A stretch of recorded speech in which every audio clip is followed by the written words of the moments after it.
లో చాలా మంది అయితే క్యాలిసింగ్ నేర్చుకుందాం అనుకుంటున్నారు, బట్ ఎట్లా చేయాలో అర్థమైతలేదా. Welcome to day 8 of 180 days calisthenics transformation. ఈ రోజు వార్మప్ లో ఫస్ట్ మా అన్నానికి జంపింగ్ జాక్స్, హైనీ యాక్షన్స్, ఇంకా 20 బర్పీస్ అయితే వేయించిన.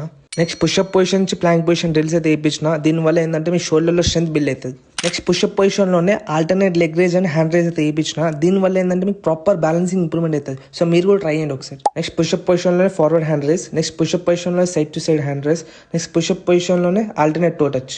ఎందుకు నాకు చిన్న చిన్న ఎక్సర్సైజ్ లేపిస్తున్నాం అంటే ఈ చిన్న చిన్న ఎక్సర్సైజ్ లో చాలా మ్యాటర్ చేస్తాయి క్యాలిసింగ్స్ లా. ఇంకా మీరు కూడా ఫాలో అయిపోతే ఇప్పుడే ఫాలో అయ్యి నేర్చుకొని భయ్యా. మా వాడు అయితే ఫస్ట్ టైం పైక్ పుషప్స్ కొట్టిండు భయ్యా, అది కూడా సెల్ఫ్ చేసిండు. రెండే కొట్టిండు కానీ ప్రాపర్ ఫామ్ తో కొట్టిండు. I'm happy today. మీరు వాల్ హ్యాండ్ స్టాండ్ స్టార్ట్ చేస్తే ఇప్పుడు మన్నాడు చేస్తుండ్రు, అట్లా చేయకండి. అట్లా చేస్తే ఎప్పటికీ మీరు నేర్చుకోలేకపోతారు. చాలా మంది ఏం చేస్తారు, ఫస్ట్ వాల్ హ్యాండ్ స్టాండ్ నేర్చుకోమంటే ఫస్ట్ లెగ్స్ పైకి తీసుకెళ్ళిపోతారు, తర్వాత హ్యాండ్స్ ని పుష్ చేస్తారు. అట్లా పుష్ చేస్తే మీ బాడీ వెయిట్ ని పుష్ చేయలేరు భయ్యా మీరు. అట్లా చేయకండి, తప్పు. సో మూవ్మెంట్ చెప్తే ఫాలో కాండి. సో ఫస్ట్ మీరు పైక్ పొజిషన్ నుంచి మళ్ళీ లెగ్స్ తీసుకెళ్తారు కదా.